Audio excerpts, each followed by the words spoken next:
师尊。对于血牙道尊你现在最好老老实实待在自己居住的地方。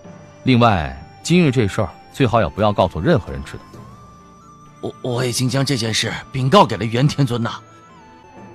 哦，就他一个吗？就他一个。我知道了，去吧。大人，那今日之事？今日之事，我不会再找你麻烦。多谢大人。滚！都给我滚出去！孔明的蠢货，我当初就不应该收他为弟子。之前因为行事肆无忌惮，被仇敌追杀，逃到千古界当中，我好不容易替他将仇家摆平，只需要他伤势恢复一些，便可以回到千火界来的。却没想到这个蠢货竟然会招惹到剑无双身上去。那剑无双何等恐怖的存在，连元天尊都对其异常忌惮，杀我就跟玩似的。这样的人也是他一个永恒竟敢招惹的，愚蠢，当真愚蠢之极。还好那剑无双似乎比较好说话，看到我在他面前卑躬屈膝，他怒气一消，就没有迁怒到我身上。要不然，不管怎么说，命保住了就好。原来是虚空神殿的炎尊主跟苦尊主，不知两位尊主大人相临，所谓何事？血牙道尊，我二人这次前来是奉殿主大人的命令，前来将你抹杀。什么？将我诛杀？这怎么可能？我血牙从未得罪过虚空神殿啊，更不至于让虚空殿主亲自下令灭杀我。两位是不是弄错了？殿主大人亲自下达的命令，我等自然不可能弄错，所以你去死吧！不可能的，好端端的虚空殿主怎么会要我死？我要将此事禀告给元天尊，我要元天尊给我做主。元天尊，他现在都自身难保了，哪有功夫管你啊？虚空殿主，拜见虚空殿主。不知殿主大人前来有何吩咐？元天尊，本座问你，那血牙道尊可是你手下的人？是。就在不久前，这位血牙道尊是否给你传过讯息？是。他传讯给我，说是千古界内看到剑无双了。那就对了。殿主大人，到底怎么了？这件密事已经处于本座的封禁当中，本座也不妨告诉你，剑无双如今已具备清火宫宫主的实力，足以跟本尊平起平坐，而且他潜力巨大，将来绝对可以成为我清火宫的领袖。成为领袖？剑无双？就是因为剑无双潜力奇高，我清火宫的大帝金国才不惜一切代价对他进行了暗杀。而在那次暗杀当中，剑无双已经死去了。死去了？那现在……想来你应该已经明白了，剑无双没死的消息乃是绝密，在我清火宫当中也只有几位公主知道，而现在你却知道了。我那血牙道尊如今已经死去，而元天尊你既然是我清火宫的一员，也是我清火宫的一大战力，本座不至于直接将你杀了，却也不能任由你如此肆意地待在虚空大陆之中。所以接下来直到剑无双成为我清火宫领袖，出手对付金国的这段时间开始，你便一直待在本座的紫虚宫当中吧。血牙，该死的血牙！你在千古界看到剑无双就看到了，莫名其妙传讯给我干什么？这位元天尊可真够倒霉的，明明没做什么，就因为知道我还活着的消息，便被虚空殿主镇压了。弟子拜见师尊。洗了吧。2000多年，你的成长倒是不错，竟然还得到了蓝月女帝的称号。弟子能有今日之成就，全凭师尊所赐。我当初的确是赐予过你一些东西，但你能够达到这般地步，最重要的还是你自己。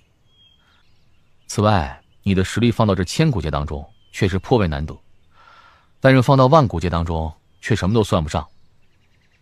再过几日，我便会返回万古界，你要是愿意，我可以带你一起走。弟子当然愿意。那好，我给你10天时间，让你将无双剑阁还有这千古界内的事情处理好。10天之后，我便会出发。可以。准备好，咱们走了。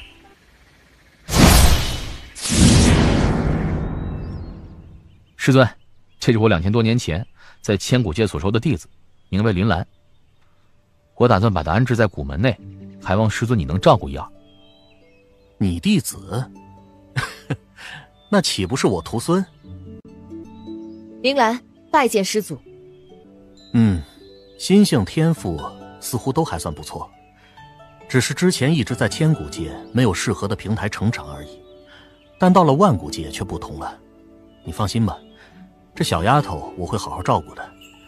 正好过段时间天穹盛会再次召开，到时候我会让她去参加。那就有劳师尊了。道尊气息，难道是星辰岛上有人突破道尊了？不会，星辰岛上虽然有不少人具备突破道尊的能力，却一个个都压制着境界，根本没人愿意突破的。应当是新人，新来的道尊。是血风，是1000多年前从这星辰岛上离开的血风。竟然是他，他回来了。血风，三位多年不见，别来无恙啊。血风，我就知道你肯定会回来的。你这次回来是打算带我们走吧？有这个打算，但却不知道有没有这个能耐。血风，你现在的实力应当比之前要强上不少吧？你的实力肯定也提升了一些，估计距离闯过第3层也快了吧？我还差得远。血风，孔明道尊，我跟你的约定是要你在10万年内返回这座星辰岛，和现在才过了不到2000年时间，你便返回来了。难不成你已经具备闯过那终极考验的实力？能否真正闯过那终极考验，我不知道，但可以试一试。哦，看你的样子，似乎是颇有自信呢。自信嘛，是有一点。小友既然能有如此自信，那不知可否与老夫切磋一二？这位是？啊，这是千水道尊，是我们星辰岛5位道尊当中最古老，也是实力最强的一位道尊。哦，实力是5位道尊当中最强不假，可尽管如此，老夫却依旧连去闯那终极考验的资格都没有。小友既然是冲着那终极考验来的，那在实力上必然是要比老夫强上许多才行。不知道小友可曾具备这样的能耐？既然千水道尊有兴趣的话，那我便却之不恭了，请吧。小友小心了。明明只是道尊，但实力却能够媲美天尊，这千水道尊实力不弱。千水道尊，承让。有希望，绝对有希望。太好了，太好了！这么多年了，总算看到一丝希望了吗？这血风绝对有希望闯过那终极考验，掌控整个星辰岛。倒是只要他愿意，就可以放我们离开了。血风，灵音道主，你跟我来吧。没想到这才短短不到2000年的时间，你便已经突破达到道尊，重新回到这星辰岛上来了。这度倒是够快的呀。运气好而已。突破道尊可不是运气，更别说你还是逆修了。对了，古王呢？让他也出来吧。我很想瞧瞧，重新认你为主后，这老家伙变成个什么样子了。哈哈哈！古王，难得看到你这般模样啊。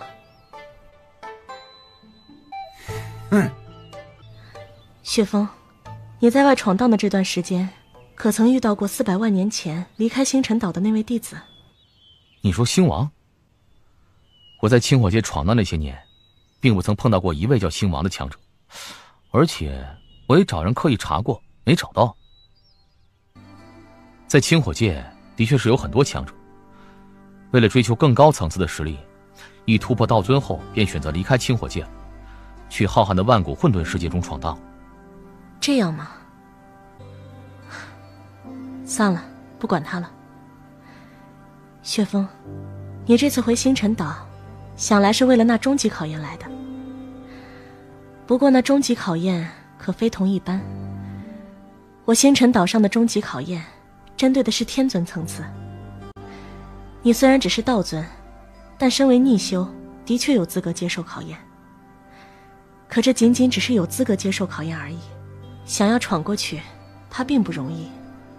我知道不容易，但不管怎么说，也得试试才知道。那好，我现在便带你过去。来了来了，血峰来了！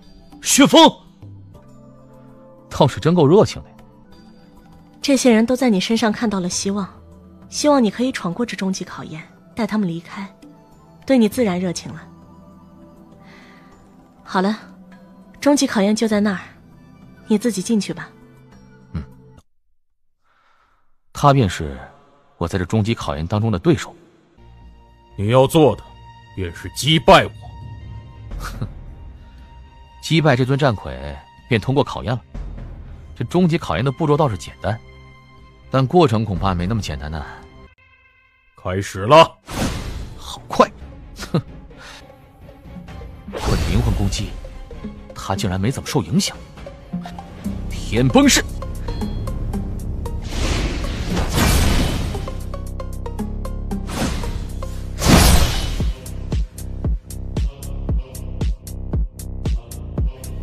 坏了，明明只是针对天尊的考验，可就算是一般的界尊来了，都休想闯过去。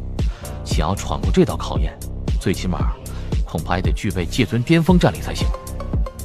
竟然让一个天尊击败界尊巅峰，不愧是星辰一脉创始者设计的考验，这考验内容真是苛刻的。看样子寻常的天才是不可能通过这考验的，也不可能入主星辰宫。我现在的实力也就堪堪达到界尊层次罢了，距离界尊巅峰却还差得很远。短时间之内想要闯过这终极考验，怕是不大现实。出来了！这才刚进去吧，怎么这么快就出来了？那终极考验闯过去了吗？血峰，抱歉诸位，让你们失望了。那毕竟是星辰道上的终极考验，想要闯过去，自然不容易。诸位，我们也不能太着急，还得慢慢来。雪峰，这一次你虽然没能闯过，但想来也见识到了那终极考验的难度，心里可曾有些底气？底气？底气还是有一些的。那终极考验虽然无比艰难，但我想要闯过去的话，也不是一点办法都没有，只是还需要一些时间。有希望就可以了。至于时间嘛，我等反正已经被困了那么久了，也不在乎这点时间。你需要多久？1万年，还是10万年？不知道。不过不管怎么说，我会尽力的。尽力即可，千万别有太大压力。有的时候啊，压力越大，进步反而越小。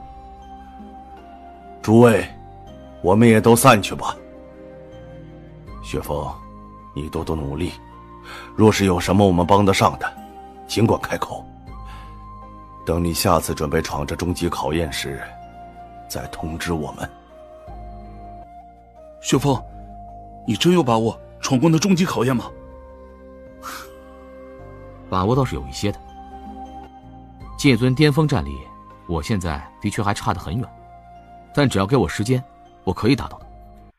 现在的我只需要将速度剑道或者阴阳剑道其中任何一条提升到最强层次，再令古神之力突破达到4星古神，我的战力应当就可以达到剑尊巅峰，到时候便有闯过那终极考验的可能。星辰玉璧，当初我第一次看到这些图案时，感觉深奥无比，但不知现在怎么样。上善若水，举重若轻，这份力量的控制当真是不可思议。这一剑竟然开天辟地，这绝对是掌握了最强剑道才可以施展出来的，似真似假，如梦如幻，好诡异的一剑，太快了，快得让我连剑光都没法捕捉到，那黑袍人就已经死了，而且施剑的人明明就站在原地，身形没有明显掠动的痕迹，怎么会那么快？天底下怎么会有快成那样的剑术？时空，是时空！那一剑看似只是很普通的一剑，可实际上那一剑挥出时却影响了整个时空，影响到了时空，确切的说是令时空没法影响到他，不受时空的影响，不受时空的限制，这才造就了那不可思议的让我都无法捕捉到剑光的一剑。明白了，明白了，我终于明白了，凌驾于速度之上的是什么了，是时空。速度不管快慢都受到时空限制，而速度剑道之上的便是时空剑道，跳出时空之外，不受时空限制，真正将速度发挥到极致。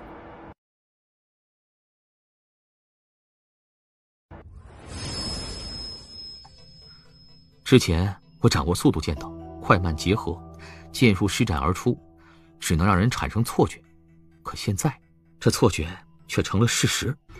时空剑道，这就是最强层次的时空剑道。时空当真匪夷所思，我仅仅只是领悟了一丝皮毛，便结合剑术开辟出了最强层次的时空剑道。真不知道掌握了完整的时空之道又是何等的可怕。皈依剑道，时空剑道，接下来只剩最后的阴阳剑道。雪峰啊，你上次去闯这终极考验时，距离闯过考验还有不小的差距，如今才过了300年，你又来闯，有把握吗？我并没有闯过这终极考验的绝对把握，只是这300年里我刚好取得了一些突破，这才来尝试一二。没想到灵音岛主去把这件事跟你们说了。既然有所突破，那来这里闯闯也是应该，起码也能够知道自己距离闯过这终极考验还差多少。好了，诸位，那我先进去了。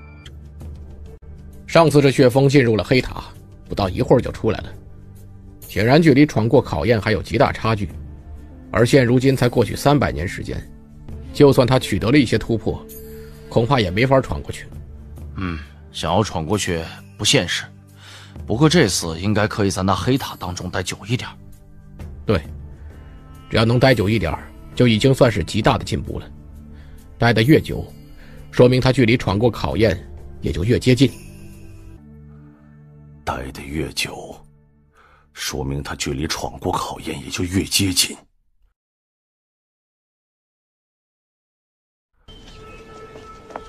哎，诸位，让你们失望了，这次还是失败了。又失败了，雪峰，上一次你进入黑塔，仅仅不到2个呼吸时间便走了出来，而这一次用了这么久，是不是闯过那考验已经非常接近了，只差一些了？诸位，我跟你们说实话，这终极考验其实就是要我击败一尊战魁而已，但这尊战魁的实力却强得可怕，上一次我跟他交手都挡不住他的2斧，而这一次我实力暴涨，到这足可以跟他正面抗衡一二，但还都是略微处于下风。可重要的是，这考验并非只要我跟他抗衡就罢了，而是要把他击败，所以我现在距离闯过考验，依旧还是有一定的差距。上次抵挡不住梁府，这次正面交手却仅仅只是略微处于下风。这才300年而已，竟然有这般进步。短短300年便有如此进步，若是再给他300年，说不定占据下风的就是那尊战魁了。照这般进度下去，他完全可以闯过那终极考验。好了，诸位，都散去吧。雪峰，你继续修炼，只要可以闯过那考验就是了，没必要急功近利啊。就算用的时间多一些，我们也等得起。跟我想的一样，我开辟出第2条最强剑道来，古神之力突破到4星之后，整体实力已经媲美界尊巅峰了。可终极考验当中的战魁却是货真价实的界尊巅峰战力，实力比我还是要强一些的。我跟他激战都处于下风，想要击败更是无从说起。阴阳剑道，我现在根本找不到提升的途径。星辰玉璧中16式剑术我都仔细钻研过，没有跟阴阳剑道相似的，想要突破还不知要等到猴年马月去了。至于秘术上，我同样也没法提升。现在的我，如果短时间之内还有提升空间的话，就只有一种，那便是剑术。剑道剑术本就密不可分，剑道既然突破了，那剑术自然也得想办法创出更强的才行。林荫岛主，有件事儿想请你帮忙。何事？我想要与星辰雾海之外的人传讯，是否可以？你已经是星辰一脉的弟子，可以自由出入星辰雾海，不受星辰雾海禁制的限制，自然也可以传讯给外界的人。这样，那倒是简单了。五位公主，剑无双，有事吗？我剑道上刚取得突破，需要一些剑术秘籍来提升自己的剑术。剑术秘籍，这倒是简单。我清火宫在这片战场累积了4000万年，光是那火点兑换处内就拥有大量的剑术秘籍，且还有不少剑道强者施展剑术的镜像画面。你既然需要，我便替你整理一些出来。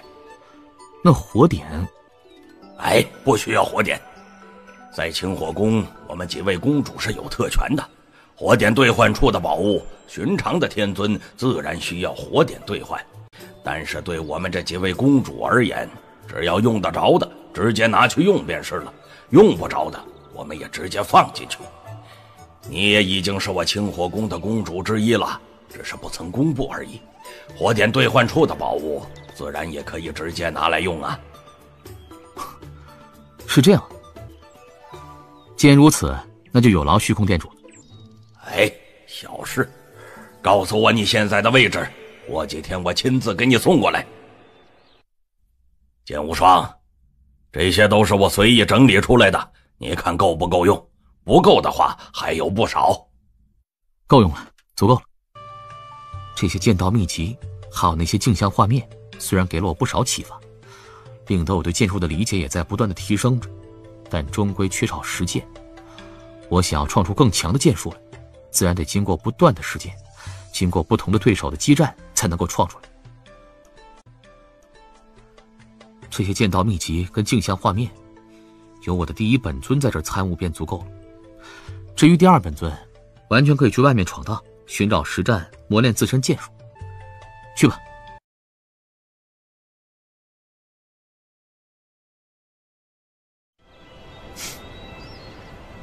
1500年的静心参悟，加上1500年的剑术历练，两者在剑术上都有了巨大进步，但这般进步，却还要一段时间好好去消化。看，那不是血风吗？是他，他在那儿做什么？看样子是在修炼。你们注意到他脸上的笑容没有？笑容为何我感觉那般的怪异啊？那小子是在蜕变。是在蜕变，是剑术的蜕变，也可以说是心境的蜕变。看来这些年的潜修，他的收获应当是非常巨大才对。看样子，等他蜕变完之后，他必然会再去闯那终极考验，且这一次闯过的几率应当极大。灵音，我倒是可以提前恭喜你了，等了这么久，总算等到有人可以闯过那终极考验了。我在这星辰岛上待了那么多年，早就受够了。这剑无双若是真能闯过终极考验，将这星辰雾海掌控的话，那我也就解脱了。等着吧，他不会让你失望的。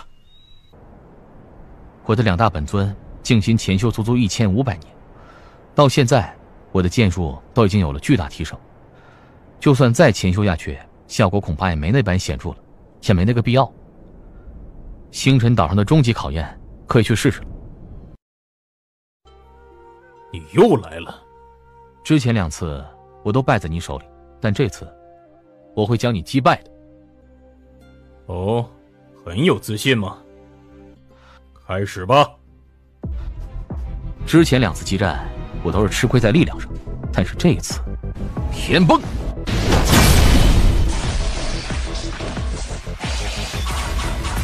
皎月，阴龙剑，滚！风波动，3重浪。看样子我之前还是小瞧这顿战鬼。我刚刚已将这些年创出的众多剑术差不多都发挥出来了，可结果竟然只是勉强占据些上风。你的剑术比之前要提升很多，凭借这般剑术，你在跟我激战过程当中完全可以占据上风，甚至将我压制。然而想击败我，还是差了一些。之前便已经失败了，但这一次我绝对会把你击败。我剑无双的话，从不会无的放矢。哼，这样看来，你还有别的手段未曾施展。这1500年，我的2大本尊分工合作，将全部精力都放在剑术的钻研当中。我的剑道天赋本就奇高，又有那么多剑道秘籍、镜像画面辅助，最重要的是，钻研的时间太长。这些年，我最大的收获，便是在一次机缘巧合下，悟出了一剑。而这一剑，刚好是在黎明时分，曙光降临时领悟出来的，所以我这一剑，就叫做曙光。曙光。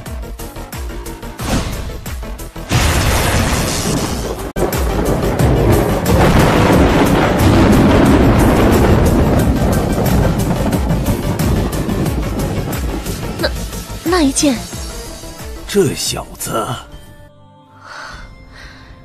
如果我没有看错的话，他刚刚那一剑应当是绝学。的确是绝学，虽然威能一般，但的确跨入绝学门槛了。一个道尊创出了绝学，在万古混沌世界，界尊无数，而那些界尊若是创出了绝学，那只要他稍微有些能耐的话，便足以称得上是无敌界尊了。可那样的无敌界尊，在浩瀚的万古混沌世界也属于凤毛麟角的存在，可这小子却创出来了。我之前一直觉得他的潜力虽然巨大，但光是在剑道天赋上，怕是不如他父亲。毕竟他父亲是剑灵之体，专为剑道而生。可现在看来，他的剑道上的天赋也丝毫不弱于他的父亲，甚至还要更强些。他父亲在那时空秘境修炼了足足10万年，且还是因为有着另一门绝学的借鉴，加以改良模仿，这才创出了那无比接近于绝学层次的寻梦一式。可他那一剑仅仅只是接近绝学层次，并没有真正跨入绝学门槛，还不如剑无双现在创出的曙光一式。天才，真正的剑道天才，我之前还是太小看他了。古王，你之前还恭喜我，现在看来，真正值得恭喜的应当是你了，找了个好主人。这血峰潜力无限，只要今后不陨落，说不定真有可能达到你前主人洛真王那般地步。到时候，你的实力也完全有机会恢复到巅峰。走吧，我们去迎他出来吧。血峰，来吧。国王，你可以化为人类。哼，这天地间的异兽，只要实力足够，都可以化为人类的，只是大多不愿意而已。我身为望月，当然也可以，不过我懒得化。血峰，恭喜你，从今天开始，你便是星辰一脉的星辰宫弟子了。凌云岛主，其实我的名字叫剑无双，血峰只是我的化名而已。化名？是不是化名都无所谓，反正你闯过了星辰岛上的终极考验，这是事实。按照星辰一脉创始者立下的规矩，这3件东西我是需要交给你的。这灰色光珠便是这星辰雾海的核心所在，星辰雾海内的众多禁制等等一切手段都由这灰色光珠操控。你只需将这灰色光珠认主，便可以掌控整个星辰雾海。哦，这星辰雾海对我而言似乎没有什么用处。星辰雾海只是星辰一脉创始用来挑选弟子的，除了挑选弟子外，的确没有太大的用处。星辰一脉创始者让你掌控星辰雾海，只是让你更方便地得到星辰雾海当中的一些宝物罢了，像星辰岛上的星辰玉璧，还有那12门秘术，你也只有掌控星辰雾海才可以去处置。至于今后你如何处置星辰雾海，全凭你自己。你若是愿意，可以将整个星辰雾海都收走。今后若是在万古混沌世界闯荡，碰到不开眼的人，可以直接擒来，关押在星辰雾海之内。若是不愿意，则可以让星辰雾海继续留在这方世界，也是可以的。我有血峰剑在手，已经有镇压人的手段，没必要用这星辰雾海，就让它继续留在这里吧。星辰岛也继续存在着，其内的机缘我也不移走，都留给后来的修炼者们吧。此外，我会将星辰雾海的雾气，还有那些禁制都撤去，让所有的人都有机会得到星辰岛上的机缘。你现在是这星辰雾海的主人，想如何行事都可以。这令符，你应当不陌生了。这是星辰宫弟子令符吧？剑无双，这门秘术是星辰一脉只有星辰宫弟子才有资格修炼的星辰秘术，是星辰一脉创始者留下来的。这门秘术是星辰一脉最了得的几门秘术之一，非常珍贵。星辰秘术，不知这是门什么秘术？这是星辰秘术，凝聚星辰之力，与自身灵力融合，可以在短时间之内令自身攻击暴增。星辰秘术共分为3卷，第1卷提升10倍威能，持续10个呼吸时间；第2卷提升100倍威能，持续1个呼吸；第3卷提升1000倍威能，可施展一击。用星辰秘术爆发的威能越强，持续的时间也越短。剑无双，感觉如何？的确是可怕的秘术。这星辰秘术乃是由星辰一脉创始者亲自创造的，单单第1卷不算太过逆天。在万古混沌世界，有不少顶尖强者都可以创造出那等能够让自己攻击威能暴涨10倍的秘术来，但第2卷跟第3卷，在万古混沌世界能够创造出来的，却绝对没有几个。这星辰秘术我也知道，由秘术凝聚出来的星辰之力，乃是一种独有的力量。我虽然是身为望月，恢复能力惊人，可我却根本没法恢复这星辰之力。也就是说，我要是星辰秘术第1卷施展起来，一样也只能持续10个呼吸。对，此外，这星辰秘术凝聚星辰之力，一旦用掉了，就得重新凝聚出来。这凝聚出来也需要时间，在重新凝聚之前，你无法再次施展这门秘术。剑无双，你现在仅仅是道尊层次，虽然是逆修，但顶多也只能修炼这星辰秘术的第一卷，而且还非常勉强。至于第二件的话，短时间内你就不要想了。能够修炼第一卷已经不错，就在这修炼吧，我跟古王替你护法。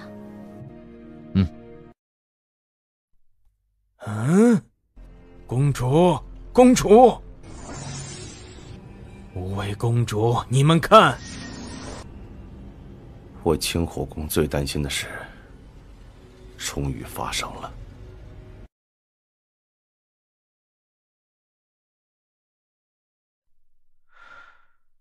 这便是星辰之力，就这么一点星辰之力，就需要花费我10年去积累，而且一旦动用，却只能让我挥霍10个呼吸。也就是说，以后我施展一次星辰秘术后，必须隔上10年时间，方才可以施展第2次。这还仅仅只是第1卷。主人，你可曾有名字？我叫溥仪。溥仪？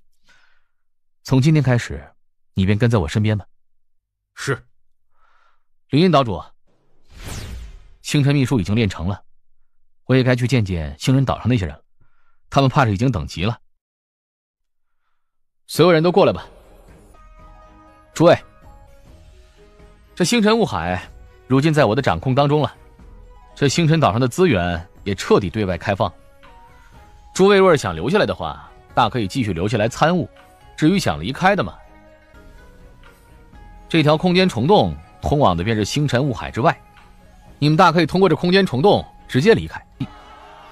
是师父。剑无双，回。当初5位公主交代过，让我自行闯荡，只要别轻易暴露身份便是了。在我成为清火宫领袖之前，除非是发生了巨大变故，否则他们不会再让我回清火宫的。而现在出事儿了。林荫岛主，我有急事儿，必须马上离开。好。我已经将星辰雾海的禁制给关闭了，从今以后，这星辰岛便对外开放，任何人只要实力足够，便可以得到岛上的机缘。至于林荫岛主你若愿意的话，可以继续留下来，这星辰岛依旧归你掌控。若是不愿意，你大可以直接离去。我在这星辰岛待了这么多年，早就待腻了，现在好不容易解脱，我可不想继续待在这里。这样吧，我的本尊离开星辰雾海，去这一界好好玩玩。至于分身，就继续留在星辰岛上，替你掌管星辰岛了。那就有劳你了。云天尊，你便是剑无双吧？前不久接到消息说你已经死了，当时老夫还暗暗可惜来着，但现在看来活得好好的嘛。想来若是那金国知道后，定要气得不轻了。云天尊有理了。好了，我清火宫的6位公主都已经到齐了，说正事吧。几位公主，到底发生了何事了？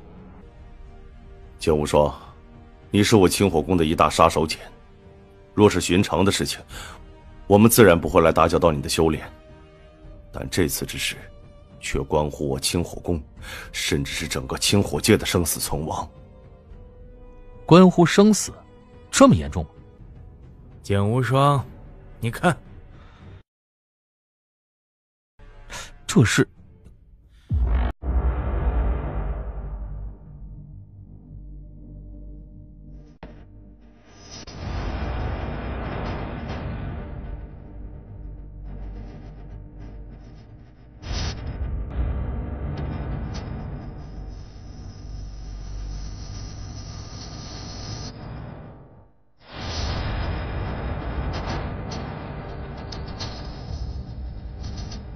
这是我清火界之外，也是这片巨型战场周边的虚空。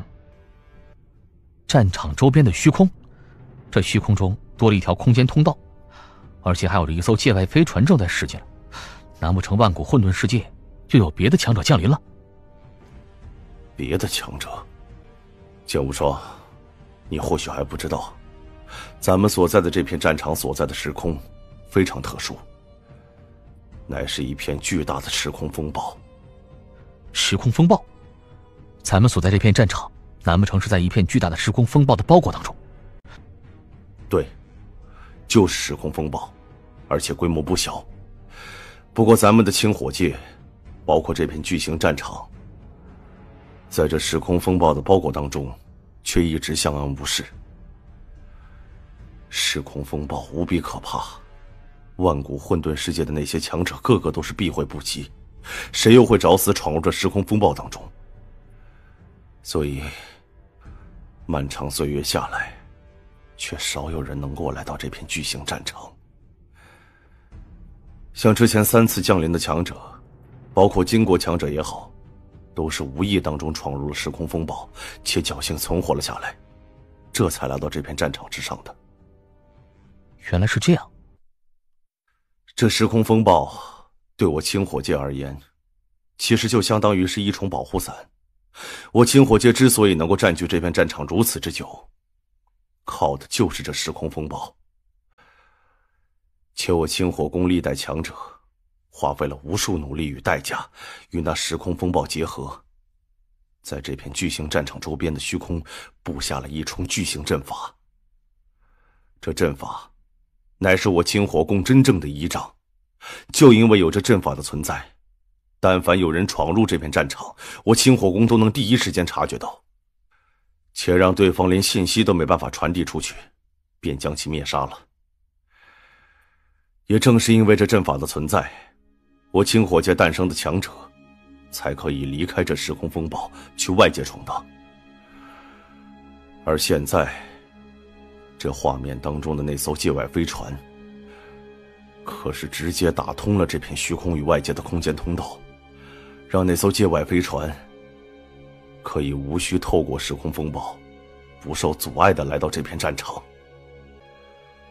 想要做到这点，不仅仅需要强横的实力跟资源，最重要的是这片虚空也得有人布置阵法去接应才行的。里应外合？是金国？也就是说，那艘外界飞船是金国的援军？是援军，但确切地说，是金国的主力。主力？金国在万古混沌世界也是一方势力，一方站稳了脚跟的势力。他们的那位金国国主，便是一位凌驾于界尊之上的，达到领袖层次的强者。500万年前，金国强者降临，可这些金国强者只是无意当中闯入了时空风暴，这才来到这片巨型战场上的。降临之后，金国发现这片巨型战场乃是一片巨大的宝藏，便欲要将我清火界彻底抹去，将这片战场彻底占据。可惜他们降临到这片战场的强者并不是太多，那一战我清火宫殊死一搏，虽然没能获得大胜，却也抵挡住了金国的攻击。而现在这艘界外飞船却是金国的主力大军。这片巨型战场价值无量，金国为了得到这片战场，此次必然是倾巢而出，甚至他们的那位国主大人这一次肯定也会本尊亲自赶来。这是我清火界最大的一次劫难，也是我清火界最担心的事情。原以为500万年过去，那金国当时找不到咱们的位置，或者找到了位置，但有着时空风暴的阻碍，他们没办法闯进来。可没想到，不该来的，终归还是来了。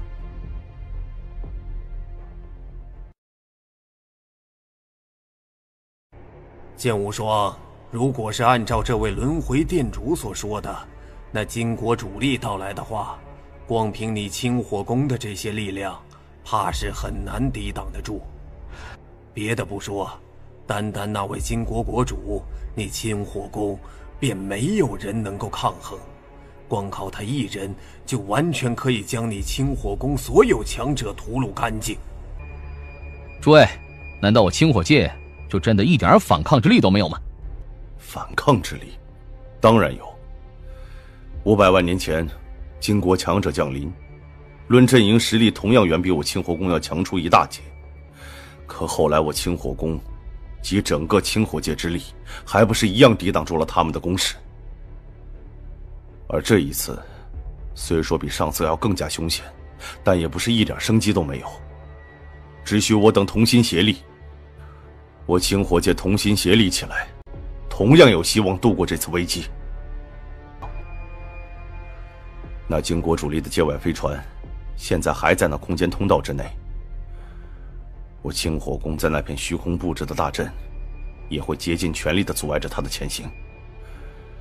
虽说没法将他彻底拦下来，可最起码也能拖延数十年，甚至上百年的时间。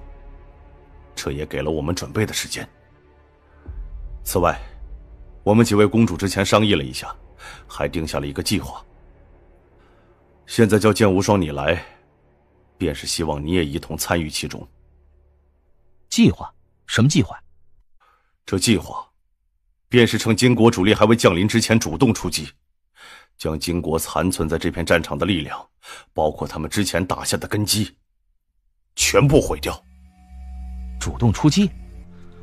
这计划倒是不错，但是要实行却并不容易。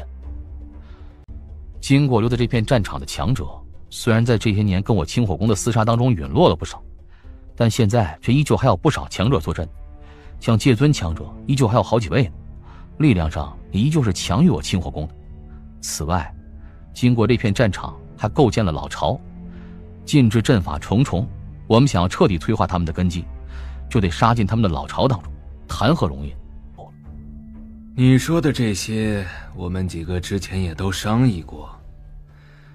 现在金国留在这片战场上的整体力量的确不比我清火宫弱，甚至可能还要更强几分。可这也是我清火宫不愿拼命的情况下。剑无双，你太小看我清火宫了。我清火宫在这片战场存在了足足4000多万年，其底蕴又岂是金国500万年所能够相比的？别的不说，单单界尊层次战力，我清火宫就比金国要强。啊？剑无双，你看，这是战魁，而且还是界尊层次的战魁。对，就是界尊层次的战魁。类似于这样的战魁，我清火宫足足有5尊。论界尊战力，我清火宫一直比金国要强，且之前金国的天影王在追杀你的过程当中被你弄死了。后来我们又通过金府天尊设下陷阱，也斩杀了他们的一位界尊，他们一下子失去了2大界尊战力，这让我清火宫在界尊这一战力上已经足以将金国彻底碾压了。至于金国老巢当中的那些禁制阵法，我们自然也有办法给破去。之前我清火宫并没有太大把握将金国在这片战场的力量彻底灭掉，所以一直隐忍着，不曾报决战。可现在危急关头，就算没有绝对把握，却也必须动手了。这是金国逼得我们动手。在金国主力真正降临这片战场之前，我清火宫必须想办法将金国留在战场上的根基，包括那些金国强者，乃至于他们在这片战场上的一切根基，全部磨除掉。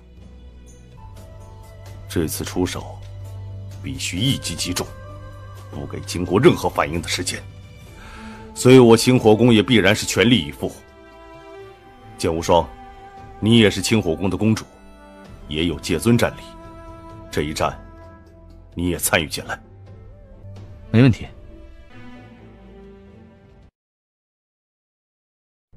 都来齐了。这一次咱们清火宫6位公主同时出手，而且我将那5尊界尊战魁都带来了，绝对可以一举将金国的老巢攻破，将其内的强者全部灭杀。剑无双，1800年前你离开清火宫时，便已经具备了界尊战力。如今1800年过去了，以你的天赋，实力想来也有些长进吧？是有些进步。现在的我，应当不弱于那红血王了。什么？剑无双，你说你现在已经可以媲美那红血王了？是。小家伙，你恐怕对红血王的实力还不大了解吧？当初在那战场，你仅仅只跟他交手1次罢了。那红血王应当并没有竭尽全力，他的真正战力若是发挥出来，可是界尊巅峰存在，比我们这4位公主可都要强上不少啊。红血王之前有没有隐藏实力，我并不清楚，可我现在却有绝对的自信跟他一战，而且胜负还难料。哦，这般自信。剑无双，既然你这般自信，那不如我2人就在这儿切磋一番吧。诸位觉得如何？可以，这样才能看出剑无双的真正实力。虽说我们要对金国动手，却也不急在这片刻，倒是让你们2位交手看看。剑无双，你呢？既然轮回店主亲自相邀，我自然也不会拒绝。轮回店主，请慢。剑无双，你小心了。天崩！轮回店主，我说过，我现在的战力不会弱于红血王，所以你不必留手。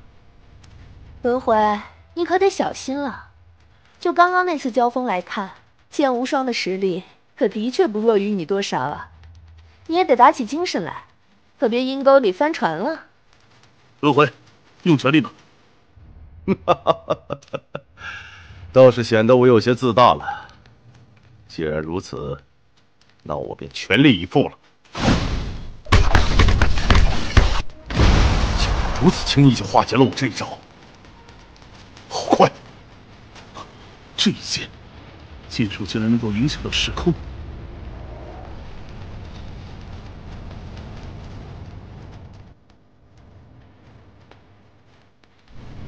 差不多了，停手吧。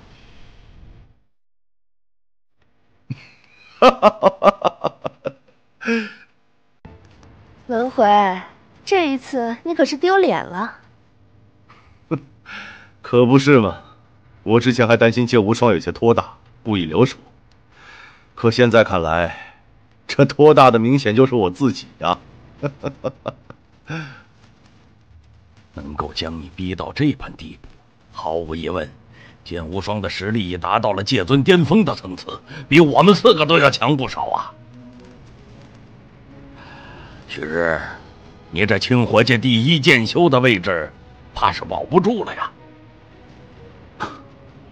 我早知道剑无双剑道天赋奇高，之前还打算等剑无双成长起来，突破达到天尊后，我再跟他好好交战一番。没想到，仅仅道尊，他的实力已经超过我了。不过，他的实力越强越逆天，对我清火宫的帮助也就越大。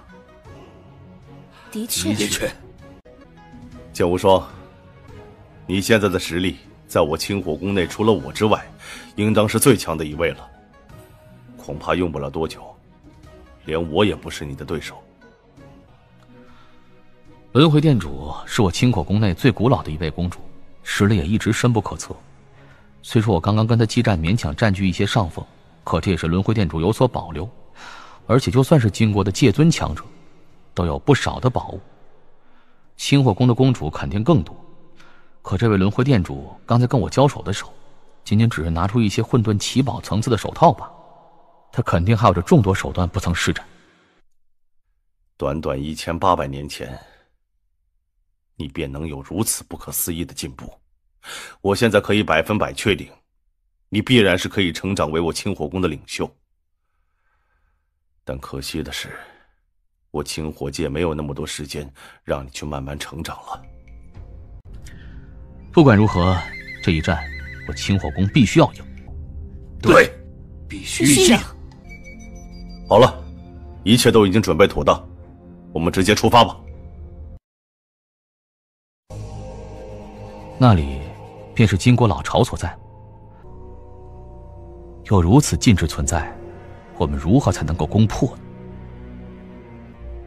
攻破这禁制的方法，自然是有。你瞧，这是破禁珠，专门用来破除阵法或是禁制的。多年前，我清火宫强者在这片战场扫荡之时，侥幸得到了几枚。不过虽然得到了，可今日还是第一次动用。这破禁珠也是好东西，在万古混沌世界，寻常的禁制或是阵法，这破禁珠都能够直接破去。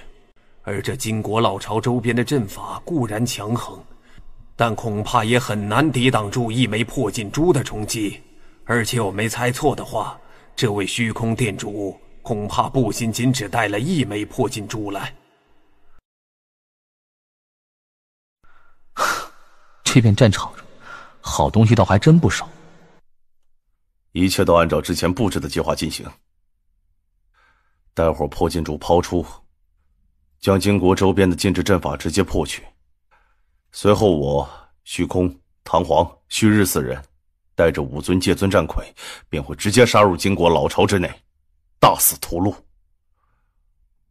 红莲，你就待在这里，施展九幽领域，压制金国的那些强者，配合我们的屠戮，同时也防止金国的强者逃掉。好。剑无双，你实力极强，仅次于我，而且擅长剑道，度有其快，你便隐藏在暗中，当成杀手锏。若是找到了绝佳的机会，便直接出手，争取给金国带来最大程度的伤害，最好是能够一次性出手，斩杀他们1位或者2位界尊。明白了。诸位，今日一战，关乎我清火界的生死存亡。若这一战取胜，毁掉金国在这片战场上的所有根基，那等金国主力降临时，我清火界便还有一线生机。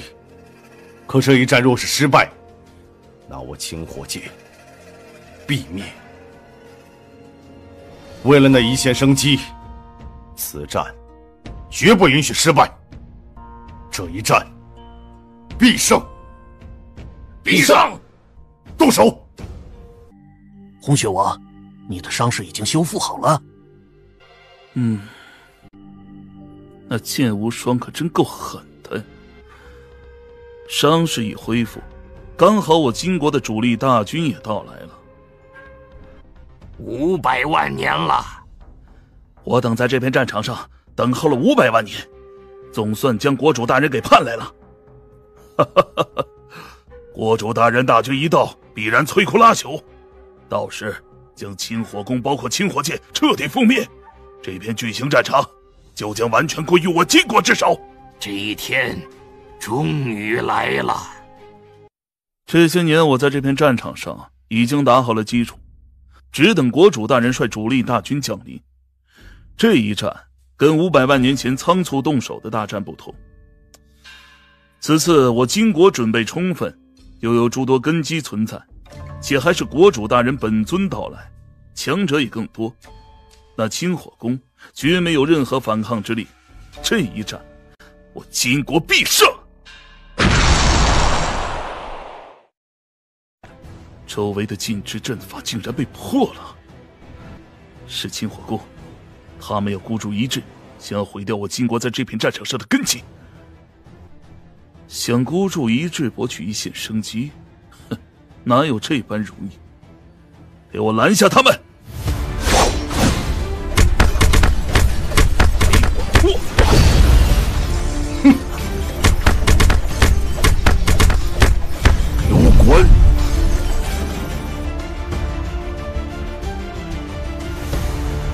这红血王果然没死，而且看样子实力已经恢复到巅峰了。不过虽然恢复到了巅峰状态，可他跟轮回殿主交手，却明显比轮回殿主要差上一大截。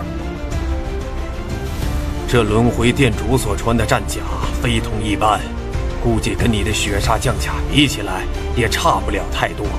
而且他是界尊，催发的威能比你要高。九幽领域，出！压迫！不好，是领域，小心！好强的领域。论威呢，红莲的九幽领域，怕是比我之前得到的碧焰流沙葫芦还要强。这领域威能的确不错，但跟碧焰流沙葫芦比起来，还是要差上一些的。只是你实力太弱，根本发挥不了那碧焰流沙葫芦的真正威能罢了。是这样啊。金国当中也有领域类宝，而且等级竟然不低，竟然连界尊战魁都动用了。看样子你清火宫这一次是铁了心要毁掉我金国在这片战场上的根基，而且还不计后果。哼！今日你金国之人，一个都别想逃掉！一个都别想逃！就这点力量，还真是痴人说梦啊！我不出手则已，一出手就得替我清火宫奠定胜局，必须瞬间斩杀金国的一位或者更多界尊，让金国来不及反应。就他们两个，灭！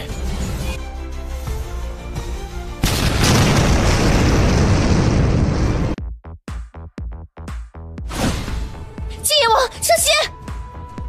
什么？清火宫还有强者隐藏在暗中？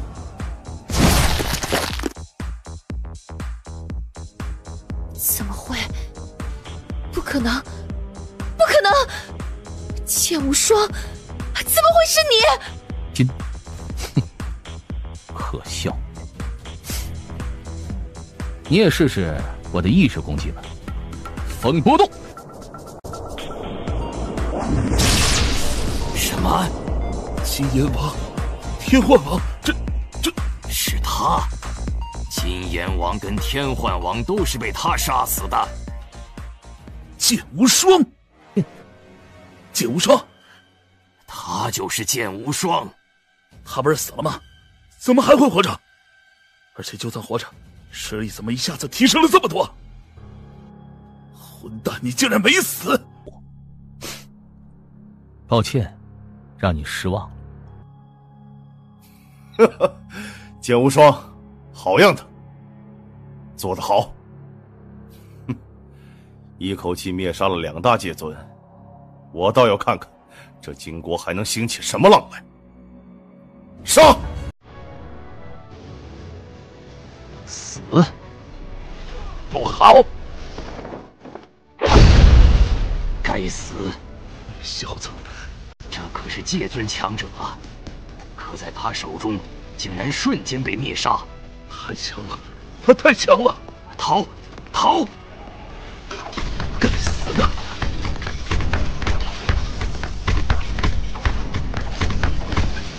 红血王，我之前便跟你说过，今日这里的金国强者，一个都别想逃掉。一个都逃不掉，你们未免太高看自己了。真以为凭借你清火宫这几位公主，加上一个剑无双跟几尊战魁，就可以将我金国留在这战场上的根基全部毁掉？可笑了！今日你们既然来了，那就一个都别想逃！哼！难道？糟糕，不好！引魂，这是引魂手段。引魂？什么引魂？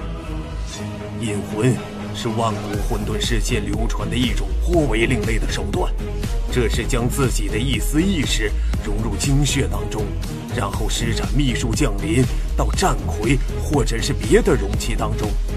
这种手段施展起来需要花费不小的代价，且实力越强，花费的代价也越大。你面前所看到的便是眼魂。刚刚那红血王滴入战魁身上的那滴精血，便蕴含着一丝意识，不出意外，应当是那位金国国主的意识。金国国主的意识，虽然只是一丝意识，却具备金国国主的记忆。也就是说，金国国主所懂得的秘术，包括他开辟的道，创出的一些绝招，这丝意识也可以通过这战魁直接施展出来。不同的是，这战魁仅仅只是道尊层次，所以那金国国主主动用的，也只能是一般界尊的力量。是这样。国主大人，知道本座的大军即将降临，便想主动出击，将我金国在这片战场上的一切根基全都毁掉。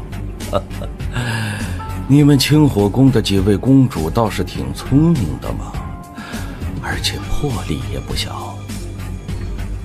麻烦大了，上一次你们清火宫动用诸多的手段，而且付出了2位界尊的代价，方才将本座这一意识分身给击溃。不知这一次又将付出多大的代价？轮回，怎么办？怎么办？能怎么办？事情既然已经发展到了这一步，我们已经没有退路，只能灭杀了他。灭杀本座，口气倒不是一般的大呀！9重轮回印，哼，萤火之光也敢与日月争辉。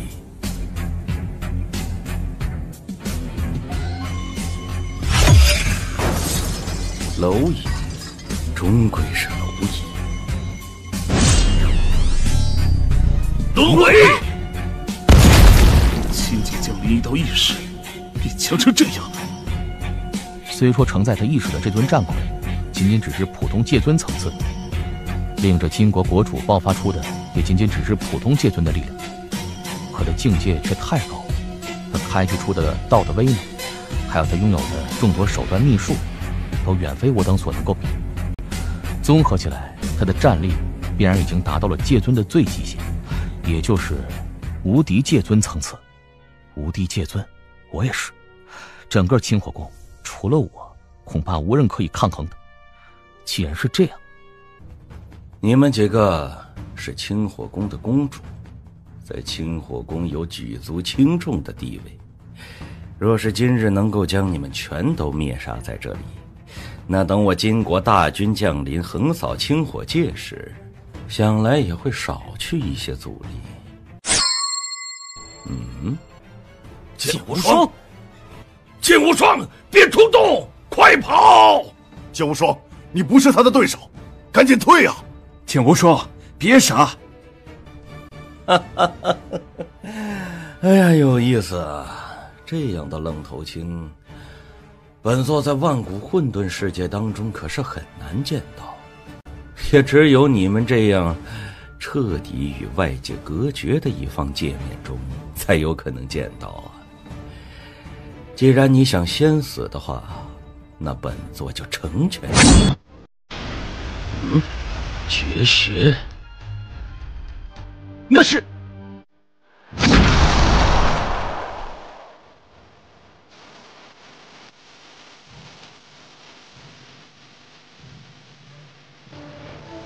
竟然创出了绝学！1800年，这才1800年！大怪物！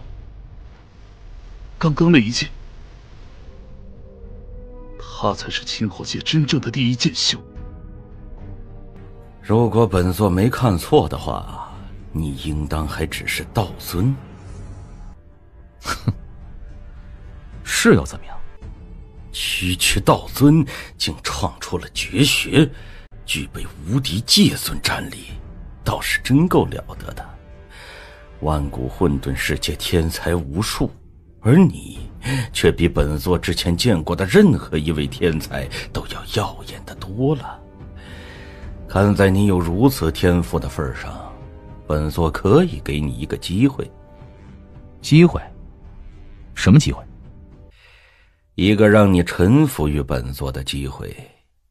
再过不久，本座的本尊便会亲自赶到这片战场，到时本座会扫平这片战场上的一切障碍，自然也会将清火宫以及整个清火界一并覆灭掉，而你也会死。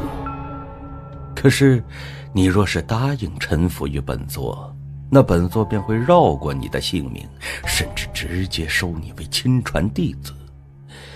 今后这片战场上众多的机缘和宝物都归你我师徒2人所有，如何呀？收我为亲传弟子？剑无双，国主大人是何等显赫存在，他创建了莫大的金国，却从未接受过一位亲传弟子。现在他愿意收你为亲传弟子，是你几辈子修来的福气，你还不赶紧答应？哼，承蒙金国国主抬爱，剑无双怕是承受不起。哦，那就太可惜了。既然你不愿意拜入本座门下，不愿意站在本座这一阵营，那就是本座的敌人。本座也只能将你这位天才就此抹杀了。抹杀我？就凭你现在的一时之躯吗？不试试又怎会知道呢？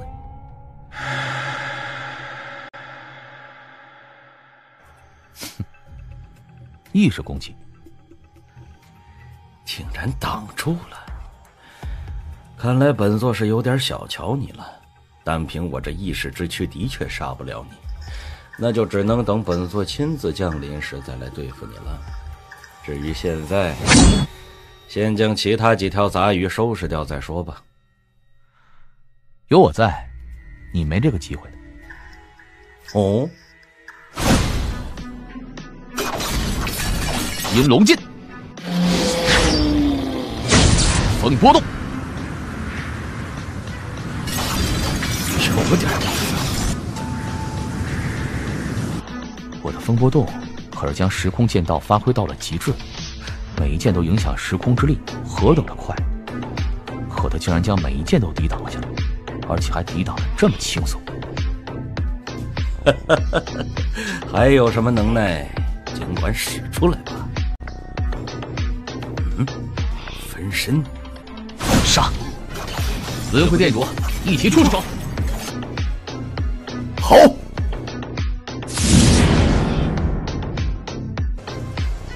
杀！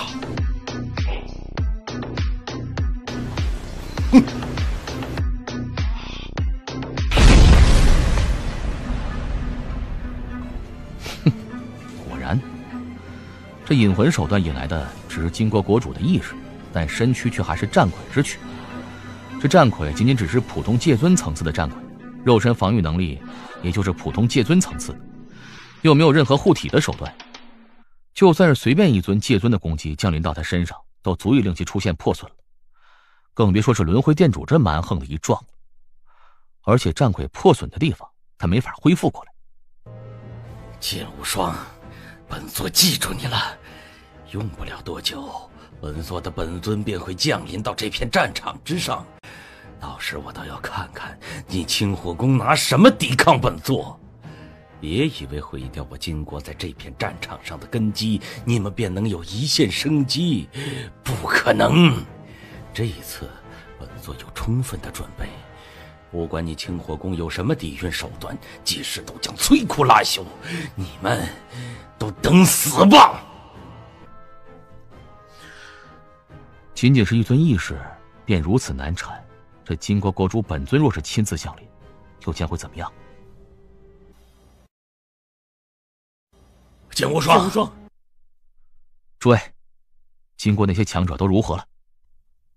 有红莲的九幽领域在，金国那些强者很少有逃掉的，那些天尊9成9都被灭掉了，只有少数几位侥幸逃走。至于界尊强者，除了红血王，其他的都被诛杀了。红血王逃了，是我的责任。那红血王很狡猾，一察觉金国国主的意识化身撑不住了，他便立刻开始逃窜。我虽然反应过来，配合红莲与唐皇想要将他拿下，但还是被他逃掉了。红血王是戒尊巅峰战力，你们拦不住也很正常。不管怎么说，咱们这次大战的目的已经达到了。对，达到了。金国的老巢已经被摧毁，虽然金国还有一些残存的强者待在这片战场上，可除了红血王之外，其他都只是小虾米了。接下来咱们可以肆无忌惮地将金国的根基全部毁掉，在金国主力大军到来前，他们决然没有反抗之力。唐皇、旭日、红莲，摧毁金国根基的任务便交给你们3位了，都要尽快。没问题。虚空、剑无双，我们3人便立即返回清火宫，为接下来的决战做准备。另外，这场决战的消息也得公布出去了。红莲，今日这一战的场景，你可曾用镜像令符记录下来？记录下来了。太好了，金国力量太过强横，我若是就这样将绝招消息公布出去，难免会让我清火界各方强者产生惊惧，而有了今日这场大战，绝对可以让我清火界各方强者的士气大增。走吧。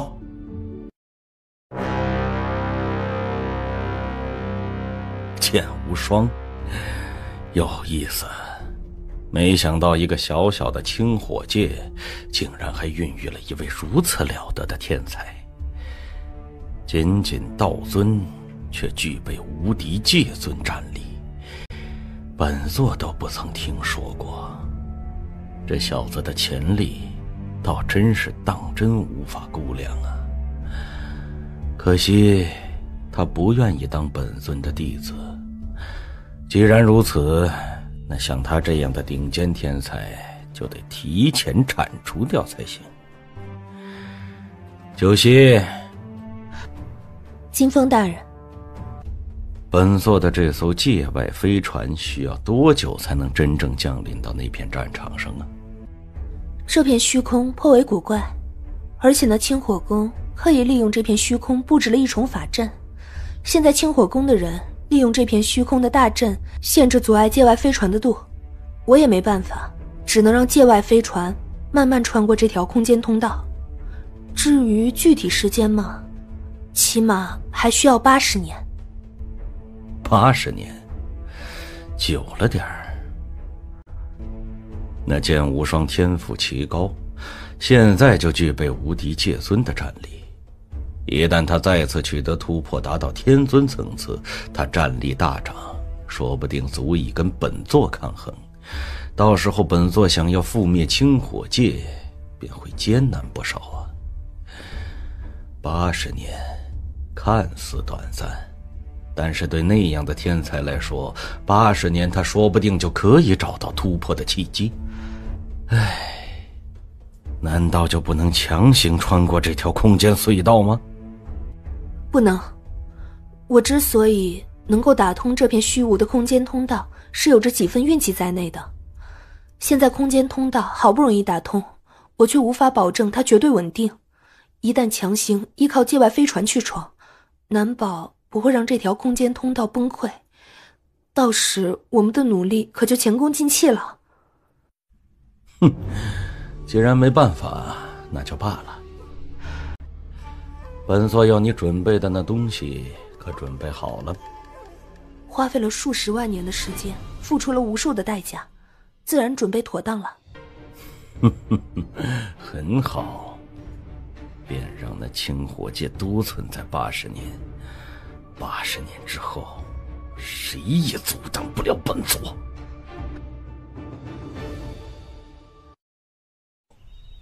到底怎么回事？竟然召集所有天尊，连在战场内闯荡的天尊也全部召集了过来。看，那不是云天尊吗？还真是云天尊，这可是我清火宫最古老的存在，且似乎闭关不见外人的，竟然也被惊动了。如此大规模的召集，肯定有大事发生。难道是要与金国决战了？拜见轮回店主，虚空店主。开始吧。诸位，今日召集你们前来，只为一事。这件事，想来你们当中有不少人都已经猜到了，那便是我清火界与金国的最终决战要爆发了。果然是决战到来了，终于要来了。不知这次决战是我清火宫主动的，还是那金国动的？哼，金国，好大的胆子！500万年前那场决战，我清火宫那么大的劣势，最后还是赢了。而现在我清火宫的整体战力并不比金国弱上多少，他们竟敢主动决战，当真是找死！诸位，这次决战非同一般，关系我整个清火界的生死存亡，稍有不慎，我清火界便会陷入万劫不复之地。什么？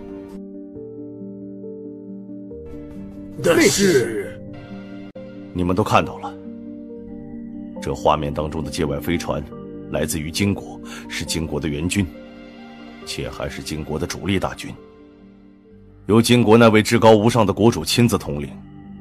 现在已经来到了战场之外的虚空，顶多80年的时间，这艘界外飞船便会真正降临。届时，金国的主力大军在那位金国国主的统领下，必然会掀起覆灭我清火界的大战。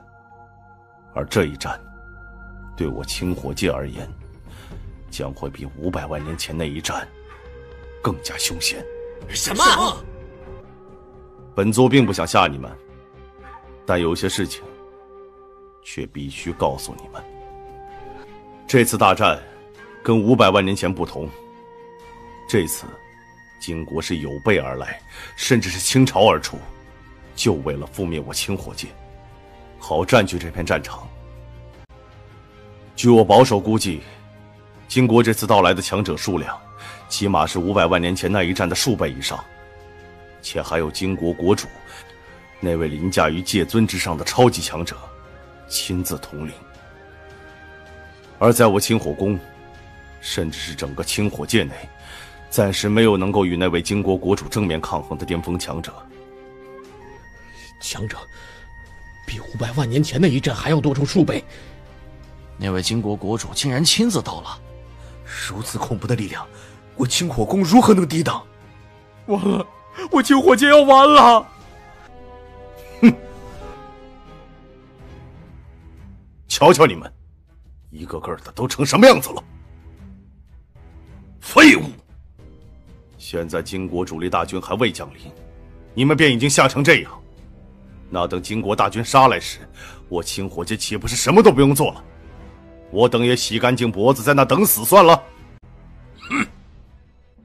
都听着，金国的主力大军虽然强横，可是我清火界也早已不是500万年前了。只要我等齐心协力，未必就没法博取一线生机。再者，就算我清火界抵挡不了金国的攻势，注定被灭又如何？就算是一头不具备灵智的野兽，在知道必死的情况下，也敢亮出獠牙，向强敌发动最后的攻击。就算是身死，也得崩掉对方的门牙。而你们，一个个的，是不是都活得太久了？活得连这一丝丝的血性都不曾拥有了？我偌大的清火界，在面对强敌到来时，难道连最基本的与对方殊死一战的勇气都没有？若是因为你们活得太久的缘故，血性已经荡然无存了的话，那你们最基本的颜面却还有吧？现在我给你们看一幅镜像画面，都给我好好看看。那是金国老巢。金国老巢，4位公主杀到金国老巢当中了。那些战魁是界尊层次的战魁？这轮回店主好强啊！那是红莲公主的9幽领域，我清火宫5大公主全部出动了。接下来的事，你们一个个瞪大眼睛给我看清楚！天哪，金阎王被杀了！好快的一剑，这是谁？是谁施展的剑术？那是剑无双，是剑无双！竟然是剑无双，怎么可能？剑无双竟然没死！开什么玩笑！连轮回殿主都被击败，剑无双他独自一人冲上去做什么？